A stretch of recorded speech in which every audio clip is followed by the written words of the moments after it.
ওই একটা কথাই আছে না, হাজারো সোকল বন্ধু থাকার থেকে ওই হাতে গোনা দুটো বন্ধু থাকাই যথেষ্ট। আমার জীবনেও কিন্তু ঠিক সেই রকমই হাতে গোনা 2 থেকে 3টেই বন্ধু আছে। মানুষের দিকে এত এত বন্ধু বান্ধবী থাকে, আমার কেন এরকম হতে পারলো না আমি আজ অবধি বুঝলাম না। আমার বিশ্বাস করো, হাতে গোনা 2 থেকে 3টেই বন্ধু বান্ধবী আছে, আর আমি তাদেরকে নিয়েই বেশ ভালো আছি।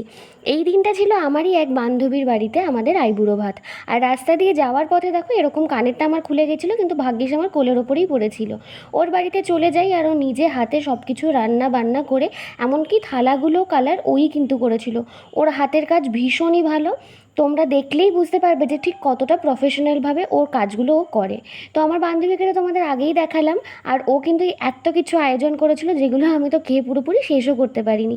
ওখান থেকে আমরা খাওয়া দাওয়া করে বেশ কিছুক্ষণ গল্প আড্ডা দিয়ে তারপর কিন্তু সোজা বাড়ি চলে আসি। তো আজকের ভিডিওটা এই পর্যন্ত। ভালো লাগলে একটা লাইক করে দিও, চ্যানেলটাকে সাবস্ক্রাইব করে দিও। দেখা হচ্ছে অন্য ভিডিওতে।